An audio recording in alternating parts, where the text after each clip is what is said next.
Hello and welcome to episode 4 of season 2 of the Crackdown. We have Perkz returning as one of our first returning guests, by the way. Now C9. Last time we had him on, he was G2. He was Not playing... millionaire. Yeah, well, no, he was a mid laner last time when we had him on. He was actually Millionaire, I said. Millionaire. oh, millionaire. I thought you said mid laner. Yes, just a fact. Not bad. Not yet. Oh, not yet. Okay, yeah. It's a bit for all the contract to play out. Yeah, me neither, boys. Any Twitch primes? By the way, so last time, we talked mainly about like the beginning of your career and like how you got to the position that you're in within G2. You know, going from a region that had never really had great international success to winning MSI, getting to finals of worlds, all that stuff. So I would like to start right where we left off, which was you're playing mid lane for G2. You had just swapped back to the position. Caps was playing AD carry, and you know you played well within the split. Most people consider you the best mid laner in Europe once again, and you guys ended up 3-0ing the finals. And you actually said in some interview, or I'm not sure exactly where I hit it, maybe it was a text interview, written interview, something like that, where you said that you thought your team was actually in a better form than they were previously when you were playing AD carry and Caps was playing mid. So I would like to just get some context as to why you thought that was. Well, I think he even said it on the show, actually, Dom. Because I said it on this show. I remember, yeah. You But it was like something like that. It was only season 9 spring where you felt you were super dominant, and that people actually overrated you for the rest of the year or something. I think people just like basically looking back at it. I remember people were really like, I guess, claiming us. I think at that time, and they were saying we were like really weak, and I wanted to just kind of negate the statement as well. And I also truly believe that if at that point we played like MSI, where we played like the champions we played in that meta, like we don't really know right now. But at that point, I believe that what we were doing was really good, and the way we were viewing the game was pretty good. And you know MSI? I mean, it's all hypothetical, right? But the thing is, like, actually, I also said it because I didn't want people to like trash us, trash on us, and also like, I guess, doubt us. And I think looking back at it, I do think that we were better when Caps plays mid and I play bot. We were better, and the thing is, like, Caps actually was super good at the end of it. Like nobody knows this from the outside because people can only judge his play. And are we talking like the last like couple of rounds of the bottom lower bracket of the playoffs? I'm talking about playoffs basically, like because we like before that he wasn't like really like feeling it, and it was like hard because it was a new role, right? And it's a whole different role. And but it was really crazy to see because like when playoffs came, it's like he turned this like super switch on where he started becoming so good at the role and started like basically just shot calling everything. Like I remember it was like playing with a different player. Like he was, because he was like put in an awkward position, he was trying so hard that it just made him like just call better than he ever has before, I think, in my eyes. And that's maybe why my statement came from there as well, because we were playing like losing both lanes matchups and we were getting out even or ahead on them, like getting Jalen ganks off, or we had like really good macro and we were always outscaling enemy team with our comps. So I think there was like some, you could argue it, I guess, from our point of view. But in general, I just wanted to basically say everybody that we're really good and that people shouldn't like trash on us for the role step, I guess, yeah. And that was which is kind of just impressive, actually, like looking back at it, like now that I'm not on this team anymore and just looking back at all these things that we had like 2 players that could play 2 positions and beat no Reckless. one will ever do that again. And beat Reckless. People don't realize this. What people never give you guys credit for is this. You actually did the swap 3 times. Because you did the initial swap where you went AD, you won both the splits. You swapped, you went and won spring. But then people take it for granted that when you came back, like, oh, you just swapped back. No, you swapped back when you had to play center in a It was a completely different meta. Yeah, it was like 3 times and won all times. That's actually baller as fuck. I don't think anyone else will do that again in League of Legends. Yeah, I don't think so either. It's just surreal to think about, and I'm so grateful to have given the chance to work with such talented individuals and also have the support I needed to have from my team. Like if I didn't have the support I needed to have, I don't think I would ever be able to, or like we would be able to have the success that we did. So it's just looking back at it is like a really crazy fond memory of mine that I'm going to like cherish forever, which is super cool. Yeah. And that was one of the original reasons why you did the swap, right? To like free up communication. At least that was something that Grabs told me, that, you know, like in a way, moving you to mid and moving Caps to bot would allow like Mickey to have like a more of a voice on the team, where like maybe he didn't have as much of a voice in your lane. Was that kind of playing out with Caps like starting to, you know, grow into his own? Like, did communication feel better with that version of the lineup?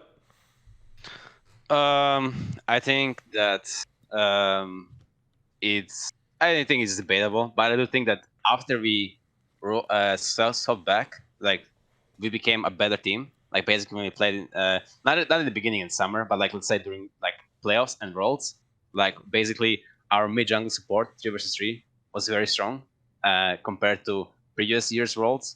Like if we just compare the games we played in scrims and on stage, like a lot of times the World Season 9 we were just playing from behind, and like we were losing, like we're kind of losing early games, but we would just win with better macro and team fighting, like just better in like just pure better individual skill. But our early game was worse, and this year our game was better, and I think that comes from me like stepping down from this like guy who, well, the meta changed as well from Zach kha'zix, right? So it was different, but me taking more supporter role on the team, and basically Caps taking more of like a leadership role as well. I think it just made us a better team this summer, last summer, and it kind of like showed to me in scrims that we could improve a lot. I think we were just like a bit behind on like the whole carry jungle meta, but that's like a different topic. Yeah.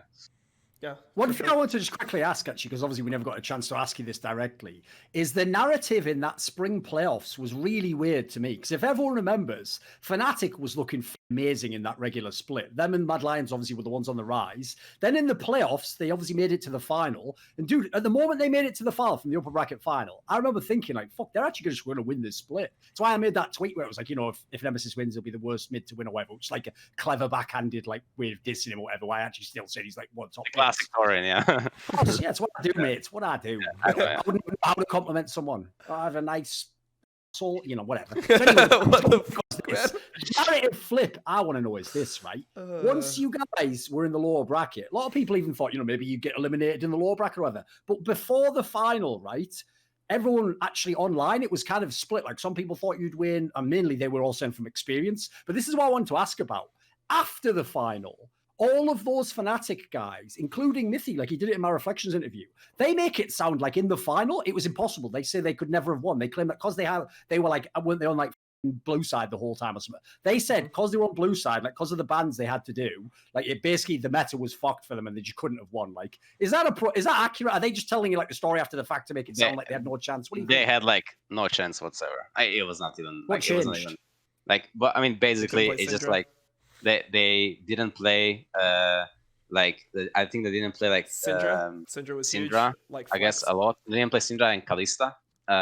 So we got like I think 2 autobans, and there was something else. Yumi, I think Yumi was like a thing that we played a lot. Like we really played a lot of Ezreal Yumi, and they didn't, and they didn't even want to play against it because we were winning every game with Ezreal Yumi. So I think that we just had like actually just big draft advantage. I think we just every time we play against Fnatic, I feel like we just completely downloaded them. Besides the fact that when we actually lost the best of 5, they were like ahead of us that week. But I guess the other times we play against Fnatic, like we just know what they play and how they play, and we knew really well how to like counter that. So I think that was just one of our strengths as a team, like preparation. Very good always. I mean, outside of the actual like draft and the game itself, like how much of a mental edge do you feel like you have over this team? Because it seems like Fnatic, like they look fine, and then when they play you guys in a final, it looks like it's a completely different beast. I mean, for context, right? Bwipo is one of the best performing players in that entire split. Like people were saying that this guy deserves almost an MVP, and when he played against Wunder, he's just losing both sides of the matchup, getting solo killed like over and over again. It feels like they just break down against you guys. Did you feel like you just can't lose to Fnatic? Yeah, it definitely felt like that. I mean, it's just like it's crazy to talk about it because like this like feeling inside you, know, the rivalry, and like it feels like they like one thing goes wrong for them and it's going to go really wrong for them, right? And for us, we just have like the stronger grit on the team to always like fight back and come back. even like when we reversed it the last year, I guess. So it just feels like, yeah, I mean, I don't know what it was exactly, but it didn't even feel like it was winnable for them. Yeah, but it's easy to talk about it now in hindsight, right? Yeah. Because, but I knew when we played against, like, when we played first round, I was like, I didn't know how we were gonna perform. It was like a bit iffy, so we lost actually in the end. But when we played against Fnatic, I mean, we just knew we were gonna win. Like, it was just that simple. It was actually just that simple. By the way, that story of like Caps having a fucking dream or whatever it is About playing, Kog'Maw? like Lulu and Kog'Maw, yeah. Like, here's the thing: I could believe it's true, but even if it isn't true, it wasn't a dream. It wasn't a dream. It was just that he stayed up all night or something. Yeah, no, he was just thinking about it, and Kai came up with a good fair enough. Yeah. Okay. But the thing is, even though I could believe that's true, obviously it can happen. That reason why that story, by the way, is also good to tell people is if people are already intimidated, if they know, like, what, now motherfuckers are getting draft shit from dreams, like, we're just trying to play the champions in solo queue, like, fucking biblical shit. What's this? Like, just don't want them to win. What is this? Like, that's pretty intimidating, mate, when people are just having dreams of new meta inventions. It's actually the messiah of mid lane right there, like mid lane and AD carry. What the fuck? Now I think I know how Caps plays mid lane. He uses the tactic at the end of Star Wars: A New Hope. He just like uses the Force, and he just goes in. Whatever happens. You know. I mean, okay, so we talked about spring. You guys come in, you 3-0. Who decided to bring up the role swap back? Because we've heard a lot of different people. I mean, pretty much when we had all of your former teammates on the show, and they're like, yeah, I wasn't really involved. I just woke up one day and they like, I gave some input, but they just decided it, and I was down with it, like whatever. Like no one actually explains how it came to be, or like who's the person that initially brought it up to the other person, like, hey, what do you think about swapping back? Was it just you guys talking? Was it really because Caps is just not as happy playing AD carry? Like how did this whole process work of you ending up back in the AD carry role? Did Perkz just want to play mid again? It was mostly just like, just Caps really wanted to play Midlaner again. And anyways, like I thought, like, basically this is like easy to say in hindsight, but I already knew it. Like, I already knew when we swapped in Spring Split that it's going to be only for one split. And in my head, I thought that was going to be for the benefit of our team, because Caps gets to see my perspective of playing AD carry, and he also gets to see my perspective of playing midlane. And me having seen his perspective of playing midlane for a whole year has definitely made me a better player. So I was hoping that when he sees my perspective of playing midlane, it will also help to make him a better player. And then he would also understand my role better. Because I had to go through with learning with myself. Like, nobody helped me to learn AD carry, by the way. Like, don't get me wrong. Like, nobody in the team helped me. It was literally like me struggling every single day. Mickey helped maybe laning phase, but nobody, like, this is not learning AD carry, by the way. This is not what it means to learn AD carry. Mm-hmm. There is just so much different, like, mentality, in-game thinking, the way you have to play.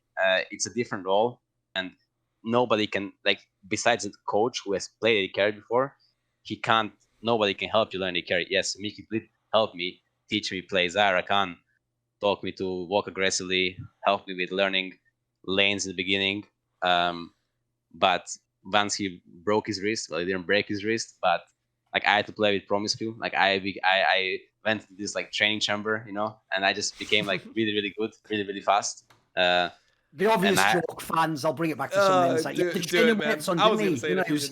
he was just fucking Rock Lee out of Naruto. Yeah, listen, Promiscu, I understand why they kept you in that team, mate. I bet you were fucking sick to play with. I bet after you play with that, you're like Prime Uzi Island. Put anyone on my back, motherfucker. Okay, it sounds like I'm dissing my boy Alphas right now, but it was more like it was different again because I just played like I do. Like I play you role. Then my support doesn't have hands anymore. What the fuck? and then I have I mean Nick. Yes, okay. I thought come on, you're so toxic. I thought you literally were like, oh, now I'm playing with the support that has no hands. His name is Promiscu. No, dude, me and Humpies were like shitting on every bottom in MSI series. Like no joke, by the way. It was like what we were doing to Teal bottom. It was like so dirty. Like we were basically just like. I remember we were playing like Kai'Sa Karma against like the Ezreal Tam Kench and Varus Tam Kench. We were just like proxying them 2v2. Like it was me. Promiscu had a bit different chatable to Mickey, and I had fun playing with him. Like it was fun. But it was obviously like Mickey was just. I mean, Mickey is Mickey, right? But back to the point, like it helped me just evolve in the role much faster because I had to like take a lot more responsibility and like I felt pressure, because I'm not playing with my support anymore. So now I have to be very good, Now I actually have to be really, really good. By the way, in light of the fact that obviously you yourself have moved back to mid lane again in a different team and even left that squad that was winning all those championships, is one of the reasons why you knew it'd only last one split. Because like if you are a really good mid lane, it sucks playing AD carry. Like was that the reason why like you knew Caps just wouldn't stick with it for a whole year? I mean, it sounds like you didn't want to really stick with it for that long, mate. You just did the 1 year and then you were done, right? I mean, it's like it's not that black and white, but there is some truth to what you were saying as well. I mean, it's just different because playing solo queue as a mid laner is just much, much more enjoyable. And I do think solo queue is, I would say it's like 50% of our job. I do think if you don't play solo queue, if you don't like solo queue, you are hindering yourself by 50%, for sure. So the fact that I knew how it is to play solo queue alone, and I know that Caps doesn't like duo queuing. Like some people just don't like duo queuing, some people just prefer playing alone, right? And that for sure doesn't like. I actually like duo queuing though. Like I was a person who likes duo queue and likes to play with someone else. So that's what I liked about bot lane. But then again, like it's just much easier to grind games in solo queue as a mid lane, and also there's just much more things to learn because you can learn a lot more. Maybe combos or counter picks or just practice some specific things in the game. But as of AD carry role, if you play to int in solo queue, you're kind of just faced in practice because a lot of your job is basically to be very disciplined and not die. And unless you're practicing a new champion or like learning Kai'Sa, Samira, testing limits, right? Or playing duo queue. This is why I like duo queue a lot because you get to really learn how to play well together with your support as one. Which basically, by the way, I think bot lane is the most fun lane to play, like laning wise. Like it's very, very entertaining to play with your support and just try to like outplay enemy bot lane. And when you play together as one, like this is the first time I noticed when I played against Uzi and Ming. Like the stories were true, like they were really fucking good as a bot lane. They really moved as one on lane and they were contesting really well together. And I felt really pressured playing against them in scrims. So that was like season 9 by the way. But anyways, that like this kind of small things just made me like it. But basically the bigger picture is just like I think I'm a better mid lane than I'm an AD carry. And in my like heart, in who I am, mid lane role fits me better, personality wise and in-game wise. Also mid lane is more of a leadership role, and I think I lead in games, or I can lead in games. And if I'm playing AD carry and sometimes I feel lost on the map, then that's not really like good for me, I guess. So I do think that even right now I'm very happy with my choice, and G2 has been doing super well as well without me. So in the end, I feel like both sides got like the good end of it, I guess. That sounds really nice, mate. But let me just ask one follow-up and then I'll let Dom get in. This is what I want to ask is this. Do you actually believe, like, listen, I don't give a fuck happening in season 8. It's season 11 now, right? By the time we get to the end of the year, when you've had time to bed it, will you be do you believe you will be a better mid laner than Caps? Is it possible? Obviously, every fan's going to say no, but I want to know what you think. I mean, I actually don't like look at it like that anymore. I don't compare myself to other players. I used to do this a lot in my previous years, like season 9, 8, 7, 6, like ever since I started playing. But last year in summer, it just became more about just me winning and just really knowing what it takes to win. And if I compare myself to other players, I'm just going to find myself happy at some points, and then I'm happy at some points. And that's not what I want. I don't want to have this like spiral, and I just want to do the best I can be. And I believe I can be, well, I might not be the best, but nobody could do what I do. Okay. That's a shout out from before the episode. People didn't see that. Yeah. People didn't see the meme. So that's like, I guess, my answer to if you compare me to any other player in the roles. Yeah, I mean, I guess the other question would be like, do you think that C9 as a team will be a better team than G2 then? If you look at it from a team perspective. It's possible. I will not say we will be, but it's definitely possible. I do see some like things even like right now. that we can be better at, and some things that, like, for example, right now I feel like we are just much worse at 1-3-1 than G2 is. But then again, like, my bot lane is actually playing Kai'Sa and Samira, and these meta champions that are very strong. Well, G2 is Reckless has like 1 KDA with Senna engine, which is obviously super impressive in his own way, but this is going to be a clash of meta maybe at some point, right? I mean, it is super impressive. Like, no, it is. I'm joking. I'm laughing because of two reasons. One, it is true. Like, he's playing really well. But the other reason why is think of those two champions. It's like they designed them for him. It doesn't matter if you go in, you're off the other side of the fucking map, he can shoot the guy. So it was designed for him. It's like Riot was like, come on, get involved in these fights at least. He's like, all right, give me the gun. It's just hard to compare teams, but I believe in my team, and I believe that we can be the best team in the world. Especially with the, like, I mean, I'm not saying we will be, right? But I believe that we can get there, and if we can't, we'll try our best doing it. So, and also believe in our coaching staff, by the way, which is doing super good job. They're actually really helping us, every single one of them, improve in specific areas, and I feel like less pressured, I guess, in general. So I'm just generally quite satisfied.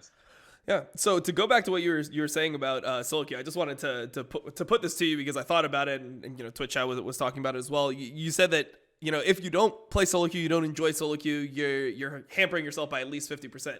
And you had on your team G2 the most notorious like player that never plays solo queue. He's playing WoW all day, like, and you know, a lot of people just, you know, give him the pass because he's so talented and he ends up doing so well in official matches. Do you feel like that's the case for everyone? Or did you as a player feel like you wanted Wunder to play more solo queue at different times? I don't know. I don't know. Wunder is just so fucking good at the game. Like, I don't think I can compare him to anybody else, like, honestly.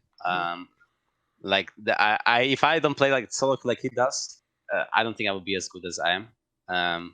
Same for Caps. I think Caps really benefits from playing solo queue. I think Mickey doesn't play as much as well as he used to, and he's still very good. So I do think that maybe for support role it's also a bit easier, like, granted. So I do think that Wunder is like very good. But I remember when we just first started like playing Summer Split, and like Wunder was like playing Wukong, and he was like getting solo killed by like every top lane screen, and he was playing Malphite and like missing Malphite ult, like he was literally missing Malphite ult, by the way. Like, enemies were not flashing it, like he would actually miss it, and I was like, wow, man. Like, how is this even possible? But then he just, like, in like 2 weeks, he just became like really, really good again, slowly. I do think if Wunder played more solo queue, he would be even better. But I do think he's like already at like the level that's like very, very good that he doesn't actually have to play solo queue. But this is like what I always thought about Wunder. Like, I always thought he could do more. He'd be like the best, right? Like, you'd be the best top laner in the world. That's what I thought of him. Like, that's actually, I had this like perspective on him that I thought he was so fucking good, and I wanted to do more for himself, for the team. But it's like you can't. Maybe it wouldn't help him be better. Maybe what he does is best for him. So how can I know what is best for him, right? And that's something where also my mindset has been like wrong at specific points, and it's just something you see once you're off the team and once you like reflect on your own thought process and like mentality. And right now that I can see myself clearer from the last year, it makes it better for me to better for my team going into the future, because I know what was my wrong stances on myself or my teammates or the way we play the game, and I could see myself even spotting it right now in Cloud9, but I can hold myself off from thinking about it and change the way I think about it, or address it in a very nicely way. Whereas like before, I would be like, yeah, I just can't play against Renekton. He just flash W's me as an AD carry. I can't team fight. Like, I mean, it was kind of true as well. Like, honestly, like, Renekton was so OP. But yeah, the point still stands, right? I think that's just very important. I actually have a theory on that topic, though, the idea, because you brought up like 2 key points there. One is that, like, let's be real, you never lost a split when he was doing that shit. So the problem is, if you never actually lose, it's like there wouldn't even really be an appropriate moment to be like, look, we are winning every time, but can you just do more work? Like, in that scenario, he's just good enough to do it, even though he's not practicing as much. And the other part is what you said there, which is you can't really know what the impact would be. Like, in theory, yeah, if he plays more hours, maybe he's more consistent, maybe he's better at certain champions, but then who I don't know Wonder's personality beyond on shows. Like maybe he's the sort of person where that would actually stress him out. Maybe he'd burn out instantly. Maybe he has to, you know, balance life in some weird way. And the key point, like I say, is he never really hit a point. Think about it. You won every split and you never failed Worlds. So as a result, there was never a moment like, here's what would have been different. Let's say in one of those finals against Fnatic, he just gets, it's the other way around. He just gets shit stomped by Bwipo with every champion Bwipo's played. Now that conversation probably has to happen. Now, you know, now there's a world where it's like, right, maybe you have to practice more, or maybe we need to get a different top laner. But when you're as good as him, like I'll tell you very, very briefly, I've known from knowing Counter-Strike players for a long, long time, there are some players that are just like that. Like some of them in Counter-Strike are worse, mate, because since these are all lands they're going to, it was never like an online season. Counter-Strike doesn't change as much too, right? No, yeah, true, but put it this way, Dom. You have to stay up, right? You have to stay in shape. I'm not talking about practice. I'm talking about these were guys who would just go out and go drinking till 4 a.m. and then play in a 9 a.m. game on LAN. But the problem is they were like just in the same scenario. These are some of the greatest players to ever play the game. So the problem is, even when they were in that condition, they were still the best player on their team and they still usually won the game. So even though I agree, in terms of like pure professionalism, you should really sit them down and go, come on, you can't be doing this. But it's hard to say to the guy who's still better than you in the game and won the game, like, you should practice as much as me. It's like, why the fuck would I? Like, I agree with you. In theory, it would make them better, but you never know. Come on, there's some people who just like, I'm really caught up for that. You can't think that you know better than somebody else as well. Yes, so especially if they win, like I say. If it works, doesn't it? I mean, I kind of have a different interpretation because for me, it's like, it's more about, like, can he even know himself if he's never put himself through, like, if he put himself through that in the current state with G2, you're on a winning team, if he started, like, putting more effort into solo queue, like, how does he know what his initial reaction would be without doing it? Because I know for me personally, there's been a lot of things that I'll immediately think won't help me or I'll have a negative reaction to. I remember one of them was like, you know, going to the gym as a player. I was like, oh no, I don't really actually need that. I can just sit here and grind solo queue. Like, I think it's like worthless for me. And, you know, once I started doing it, I was like, well, it's the other way around. I feel like I have way more energy. I feel like it's way better. So, I mean, what I would question is if he can know himself that well at such a young age to be able to like go through that whole scenario mentally without actually putting himself through it. Like, no, listen, mate, I agree with you. Put it this way, maybe that's his next evolution, but that's kind of, you've kind of got to what I should have made my point out, which is, this is the key point. He'd basically have to change who he is as a person, not just the player, you know, it's not just add 4 extra hours a day. So what I would do is I would spin it this way and say, Perkz, wasn't your team in a way like that, though? Because one of the reasons why that spring split, in theory, went so bad, and then in summer you had the issues because obviously it was delayed. I've heard that basically you were trying to, like, master when to peak. So you weren't trying to go, like, hard as fucking scrims from week 1. It was like you were trying to figure out when is the week where we have to really start going hard to, like, get ready for playoffs or whatever. And obviously playoffs in spring because of coronavirus was brought forward, like, 2 weeks or something crazy, wasn't it? So, like, wasn't your team kind of like that? Because I know from all the dominant teams in history from Europe, the Fnatics, all those squads, they always say when you're the number 1 team and you do like both splits all the way to the finals, MSI, Worlds, Booker, they say like it's impossible to not get burned out. So you almost have to like pick downtime in a way. So wasn't your team kind of like that in a way? Like your team wasn't practicing like the Koreans, I'm pretty sure. I'm sure like even a team that didn't go to Worlds, like SKT was probably practicing twice as much.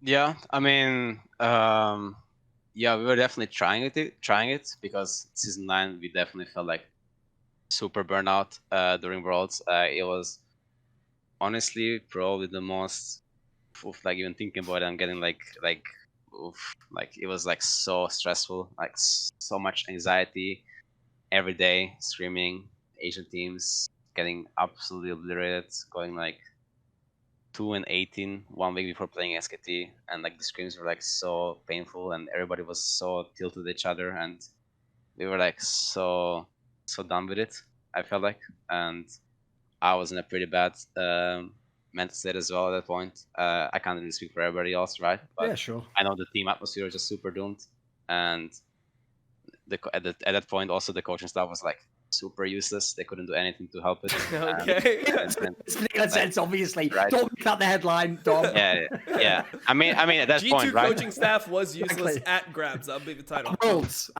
yeah. Yeah, at the World Season 9, yes. And then, I'll leave that part out. next year it was better because I felt like the coaching staff was doing more in the summer as well, and we were like taking it more chill. But then when we started like losing a lot of games because of my absence as well, a big part of it, and part of it is because Caps is going back to mid, and we were just adapting again, right?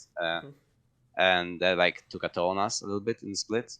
But that's when it actually showed how good of a team we truly were, because all the like setbacks and all the like basically one game away from losing playoffs, and the game we were like 6 kill down as well. I don't know if you guys remember the game versus Rogue, and like Mickey ulted the jungler with Bard and Cap stole Nash with Syndra, and I think that was my worst professional game of my life, and I had like a game where I went like 1-9 with Aurelia against like some wildcard team during Worlds Plains in Season 8. But that game I felt like I played fine compared to the game I played that game with Senna. Like I was like so out of it, and I got super carried by my team. So I was super grateful for that. Like at some point you just have to, like I just believe in like these things that are like meant to be, you know. And Destiny. That game was, yeah, sure. The game was just meant for us to win, and it just showed off how good of a mental strength we have, and we covered for each other. And my team was really big support for me in really hard times for me, and I was like pretty emotional lots of times, especially during losses. It was very hard for me to control myself, and I knew it. And they all were like super. They were like really like the family like I needed to have in that point, right? As well at that time. So if I was in a different team, like let's say if I was in like an Origin or Fnatic, something like that, like a different culture, I think I would like completely like crumble at that point. But with the support I got, and I finally adjusting to new meta and AD carry and learning everything again, I think that's when it became really good. That's when I became super good again for playoffs. Like I felt insanely good for playoffs. Like the Ashe, the Sennas, the Jhin. Like I felt like, I mean, I remember we were like 2v2 killing other people. Like we played like Senna Brown versus like Ashe Thresh versus Midlaner, and they just died 2v2. It's just really cringe, you know. But it happened, you know. Yeah. Well, and so like we got like really good. We got really good at these champions that I didn't think I would actually get that good at, and especially my Ashe. I think my Ashe was like, this is like my proudest moment, I think, because my Ashe was like, you don't even know like the backstory behind my Ashe is like we played screens with Ashe and we lost like every game with Ashe, and Ashe was like 0-7 EU, and in Korea was popping off. So every EU Ashe was like so bad, and I was so bad with it as well. And I was even using the wrong runes, and I played one game on stage right after I came back from vacation, and I went 0-5 versus Malphite, and I was like, fuck, I'm not playing Ashe again. And then basically, like, it was such a like big step for me to become really good at this champion, and to realize how OP it actually is in its own way as well. What was the secret to it, since you don't play the role anymore? Give us some like tips. What did you have to change mentally to conceive? I don't know. It's just understanding that you're not the carry, like you're support, but in a good situation you can literally 1v9. Like it's a really fun champ because it's actually pretty strong. I fucking hate that champ strong. As a jungler. Like how broken is how? Yeah, how you just use D. Yeah. You just use and basically E is really OP, and you can like really play your lane well around it, and playing with the jungle well around it, and Arrow is broken tool as well, obviously. And then the fact that Ashe is actually the most OP laning AD carry, which I didn't like abuse at the beginning. I didn't use her like passive at all, and I was using the wrong rune by the way as well. So basically, I just became super good with her at lane, and then I became really good with her in team fights, and I became really good at the role I had to do for my team in the early game and mid game. And I became good at using arrows as well. So I just depuned at everything, and at some point I knew where I needed to use my E without my jungler even telling me. So it was just like I would see improvements on my Ashe skills every week, and it sounds like so surreal. I can go so depth into talking about Ashe, but it was just a very big step for me as my career as an AD carry. I felt very proud of myself because Xayah and Kai'Sa were more like my style. They're like more what I can do. They're like more like assassins, more like Midlaner. And Ashe is like literally like the traditional like AD carry, you know, season 1 champ. Well, one of the things we would always say, like, because I remember we had Grabs on the show, and one thing we would talk about is how like the difference between Xayah and Kai'Sa and normal AD carries is that you have self peel. Like you can position in a way where you can just like as a Xayah you can ulti a skill shot and then boom, like now you're just fine. Also, it actually now that you mention it, like I also think my team was honestly quite bad at playing around my positioning in fights. Like they were always like go too deep or like step too far up, and I didn't know how to. I didn't even know what I didn't know what I was doing wrong, you know. So then when I learned that I needed to be the one to talk about where I can fight more and what I can hit more and back up when I can't hit, you know, and shit like that. Like I learned to shot pull more from my position of an AD carry that needs peel and needs protection, and everybody became better at playing around me as well. So I was pretty happy with our progress. It's all right, mate. I mean, fucking Doublelift's been playing Ashe for like half of your life, and he didn't have it fucking down for Season 10 Worlds. So, you know, respect. Come on, man. He's retired and you're still throwing To be fair, shots. it was very work. Listen, mate, he's fucking co-streaming like you are, throwing shots at everyone. So you know what, Double Lift? You get shots all day long, mate, as long as you stay in this game. There you go. Jesus Christ. That's the way it is. So, I've been doing my co-streaming, since you brought up co-streaming, I've been doing my co-streaming with Krepo recently, and he's somebody that you worked with a lot, and he told me some stories about how you as a player had like this like next level idea of like pacing yourself. So like at the beginning of the split, you'd like not play as much, and then like throughout the split, you'd have requests. Or like, you know, when crunch time would happen, you'd have requests that would like put you in God mode, where you were, one thing he's told me is that you would need like a sauna. You'd request the G2, yo, I need a sauna, you know, I go after scrims, go to the sauna, come back, and I'll just be able to like grind a bunch of games. Is it actually like that, where you have like special things that you feel like, you know, really get you to that next level in terms of just what makes you feel most comfortable and like how you're able to improve yourself in those moments? Yeah, I mean, I think I just needed something besides League. And it was something like, I guess, also something that like, I guess includes like relaxing myself, or so Sana was like a good thing. It was actually like, it was helping with my skin at that point as well. Like I remember I had like, my skin is like better now than it used to be. Like at that point, season 9 was like getting pretty bad, and then Sana was actually helping it quite a bit. So it was making me feel more comfortable as well. And so that was like one reasoning why, I guess. Besides that, I mean, yeah, I didn't feel like I needed like something really special, but I definitely would just practice much harder for playoffs than like usually I practice hard for beginning of split, then I take like the practice like slump, I guess, like how you call it, like you don't like burn yourself out. Like right now I'm like not playing Pace a lot yourself.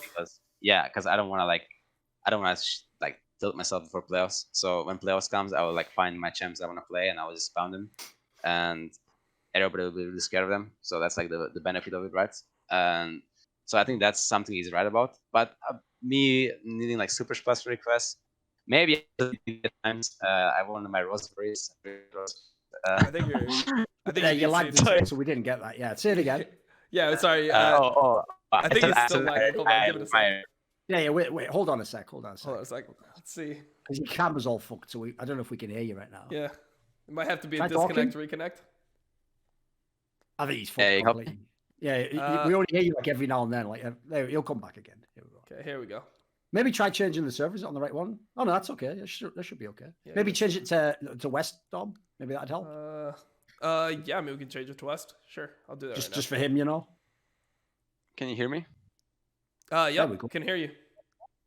Yeah, I think everything's good. Yeah, what were you saying again? Oh, I said I needed raspberries as well. Like I really like raspberries. Raspberries, right? Yeah, raspberries. I mean, I know you come from Croatia. To you, that's like a fucking delicacy. You're like a sultan from fucking like 15, I actually had is this delicious? I had raspberries. I had raspberries in my garden. I was younger. Raspberries, I like it. So I think they're just like one of my favorite Fair enough. fruits, because it brings me back to when I was a kid as well, and I would like always like pick them and then like eat them in the evening watching a TV series. It was pretty fun. Yeah, like me. Honestly, you know, they're nice and sweet if you get them at the right time. Catch them Yeah, at the yeah, wrong time. This always yeah. fuck. Yeah, exactly. And Yeah. get all that fucking cream. Honestly, Whatever. I went too there's far, no raspberries as good as the ones I had back home. Like I don't know. That they just taste the best. I mean, I just think about like you know, all the other players are like sweating, playing a million games of solo queue. They're like malnourished at that point, barely sleeping, got huge dark circles, and you just have fucking Perkz in his sauna eating raspberries, like preparing for playoffs. He's just chilling. leaning back, playing, putting his mouth out, and grabs this like dropping raspberries into his mouth as he plays. Or Krepo or something. I don't know. Exactly, man. That's what he's like. Yeah, coaching staff was a little bit less useless in season 10. They were like feeding me raspberries at least, so I was able to play the game. It sounds better. like Perkz is like that fucking Xerxes character out of like 300 or something, just going around like by the G2 on the throne or something. Fair enough. Pretty much, guys.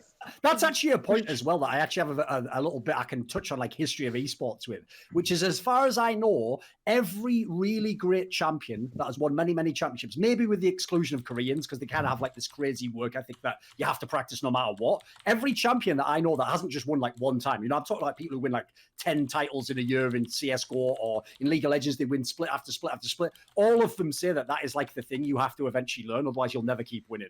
It's like if you kill yourself from day one, or if, for example, if it's a LAN tournament, if you treat the group stage like it's the most important match, you might be amazing in the group stage, but you probably won't be the best at the end of the tournament. You got to that's why actually, if someone's a champion and established, usually it's like the first splits happen with your G2, that whether you blow everyone out the water, then every other split's like you have some ropey games to start with, you have like a close game you win in the middle where everyone's like, oh, are they going to fall off? But then every round of the playoffs, you just get stronger and stronger and stronger. And the other teams, by the way, I can tell you that is super intimidating because people who haven't won, they don't know about this. They are trying super hard. Like, I bet Mad Lions, it was like the best day of their lives when they beat you in that playoffs. They probably thought they fucking won LCS already. I'm sure in Fnatic beat you in the upper bracket final. They're like, we did it, yeah. Like, I wish we could have seen a camera on that, but they were going fucking mental. There probably was a camera somewhere. But so like, people don't realize it is a real thing. Like, I think if you don't do it, like, you will get burned out. There's just too many games to play. Yeah. Do you feel like you're pacing yourself right now? Like, are you in the mode where you're like, okay, we've got like 5 more weeks of regular season, like team's doing pretty well anyway? It's DG off. What are you talking about? You know, you knew they're not going to be in the finals of LCS. So I can just chill on this game. You know, fucking I'll win the other ones. Yeah, I mean, I'm definitely like pacing myself right now. I mean, I'm definitely not tryharding super hard. I mean, I'm always trying to win every game, but like in my own pace, exactly. And time will only tell you guys in a few weeks how good can we be, how good can I be. So we will see, right? I feel like it's his own like game. He just wants to get as much of the hate from like NA fans that haven't seen LEC on him as possible, and then just shit on everyone in playoffs and be like, "Oh, told you guys." Like, said I would fucking win. It's like a fucking gangster way to do it, man. Respect. So, okay, to bring it back to where we were talking about Summer Split and how much you improved throughout then. We had Carlos on the show. He told us before you even went to Worlds, you were already kind of like hinting to Carlos that you were, probably going to be leaving the team or most likely. You didn't want to play ADC or like you wanted to go back mid lane or something like that. So was there truth to that? Like, did you know going into Worlds that was going to be your last stint with G2? No, I didn't know. I basically... Now I guess I'm pretty like distant from it now, and I can talk about it kind of rational. And from my perspective, where I was like pretty emotional back then as well, I definitely. I remember I had a talk with him. I told him that I went to dinner. Will maybe consider. Yeah, I maybe consider like we went to like McDonald's like some evening or something, just random. We're hanging out, and then I told him that basically like I might consider leaving at the end of the year. So I would say that I think I want to like look at my options, and I want to see. I want to see how I will feel at the end of the year, because if I am willing to, let's say, keep playing AD carry, keep trying to get better at this, or do this, do that.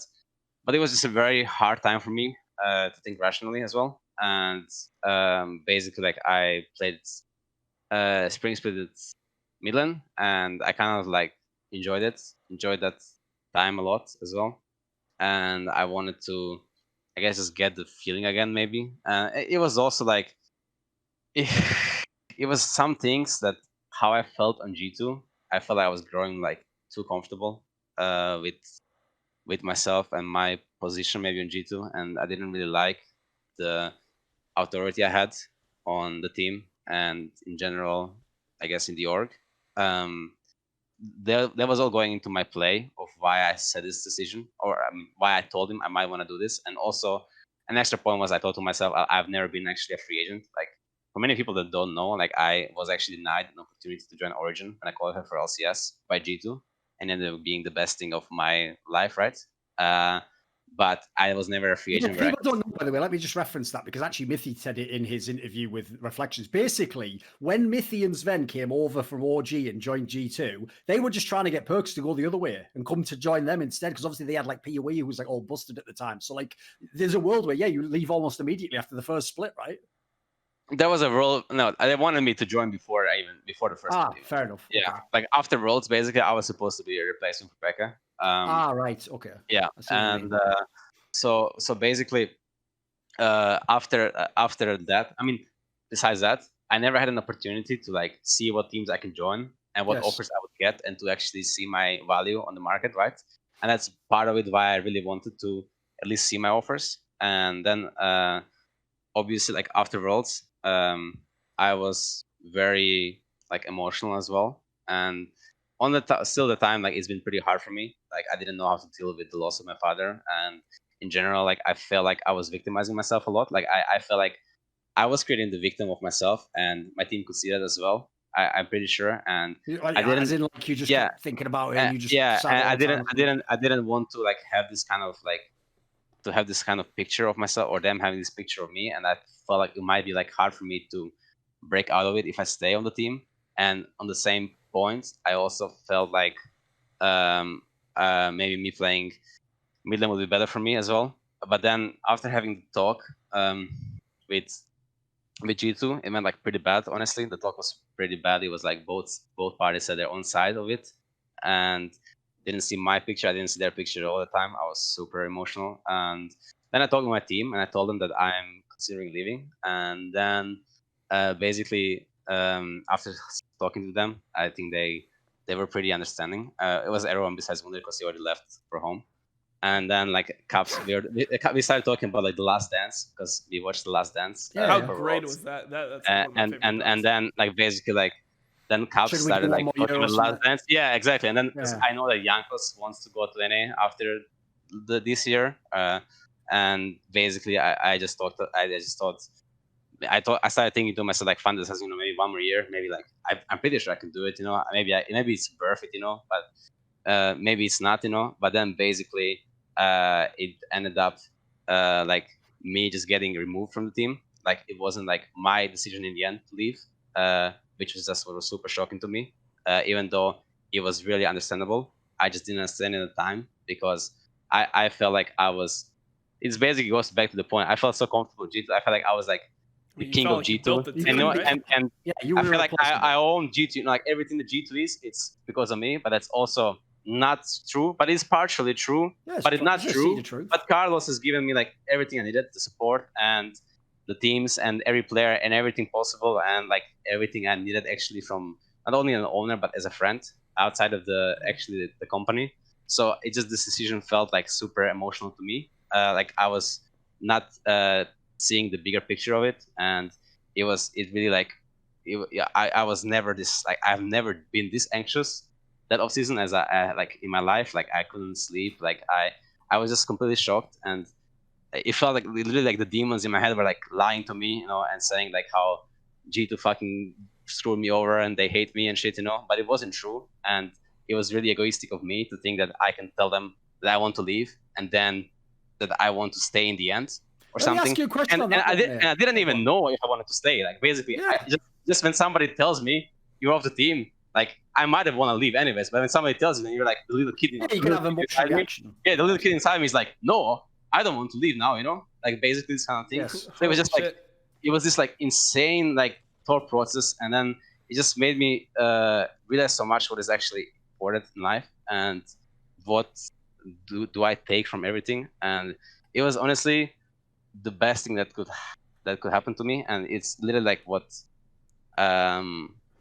I guess I'm really happy sharing this story as well, because it's made me like grown a lot and look back at all the things I did wrong with G2 and help me not make the same mistakes, and help me have maybe make me a better leader in a nicer way. And just like when you're like on the same team for 5 years, like you just like there's this picture you create of yourself, or the picture other people create of yourself, of you on the team. And it's like I've been like over many iterations of G2 that I've been like Season 8, I've been like super toxic. I think I've been like a really bad teammate, honestly. Like looking back at it, like I would not want to play with myself again in Season 8.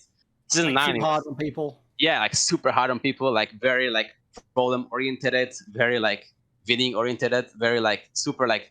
Season 9 was pretty similar. It was like it was going to like session levels where it was like it was really like toxic to work with, and people would for sure feel that kind of like just me looking back at it, like seeing the pictures in my head, like I feel like, wow, I wouldn't want to play with this guy. It's like I wasn't like insanely toxic towards him, but people could feel that something was wrong, and that I was doing this for some whatever fucking reason, like pushing myself really hard.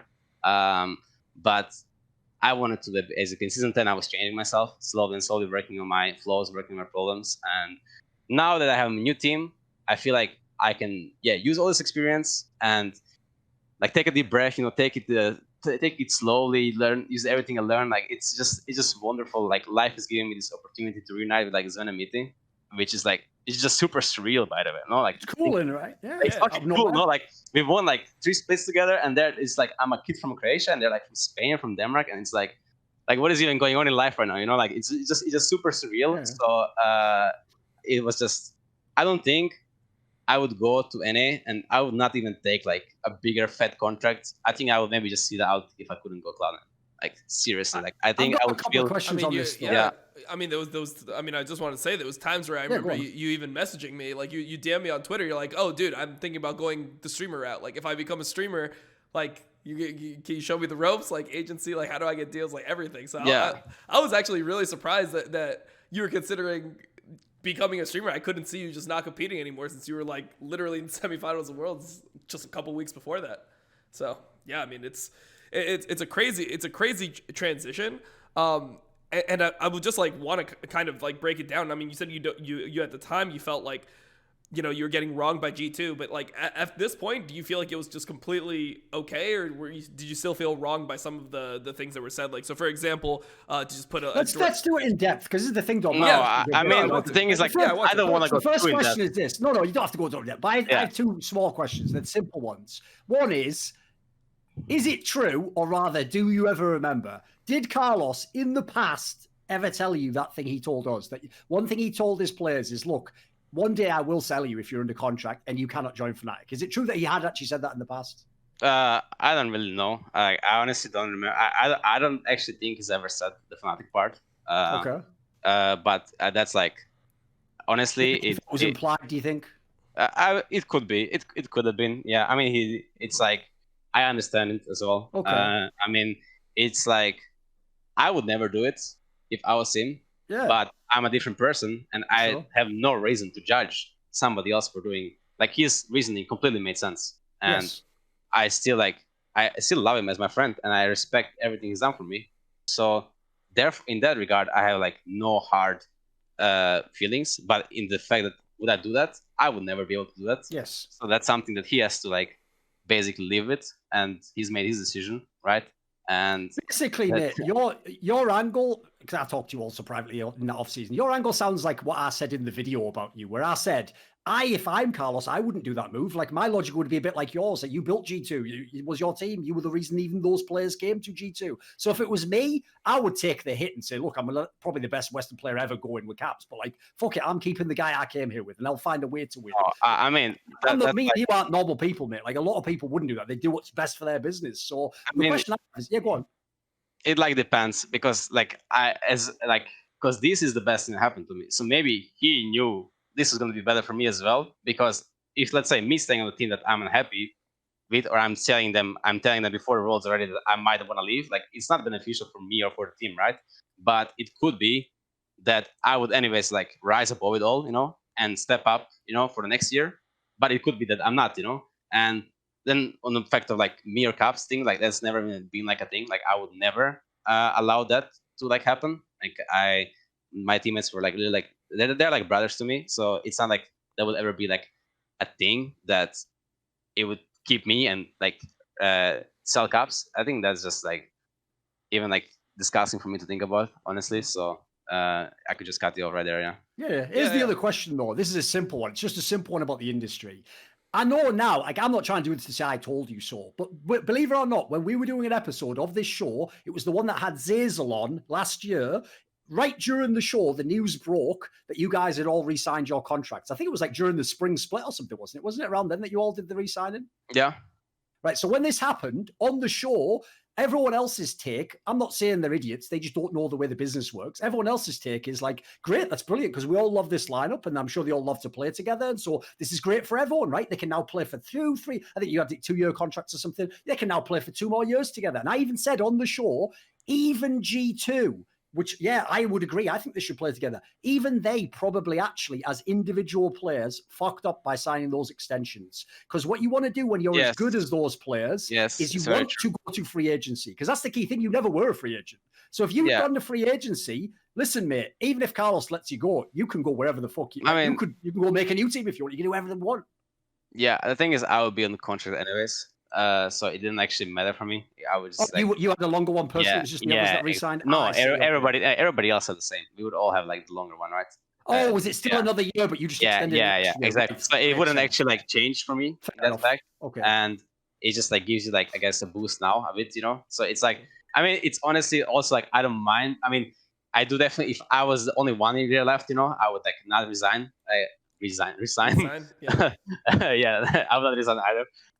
But it doesn't actually change in that sense, right? I mean, it's still like not the best move for player, but it's fine as well because you are getting like, honestly, let's be real, like you're getting shit on the money, and you're playing video game for a living, and it is fair that an organization makes money of you as like something, at the end, right? So it's like that's fine. I understand the business part as well. Like I'm not dumb, and it's like I have like basically like it was just a super interesting experience, and it just made me like so much more aware of everything, I guess.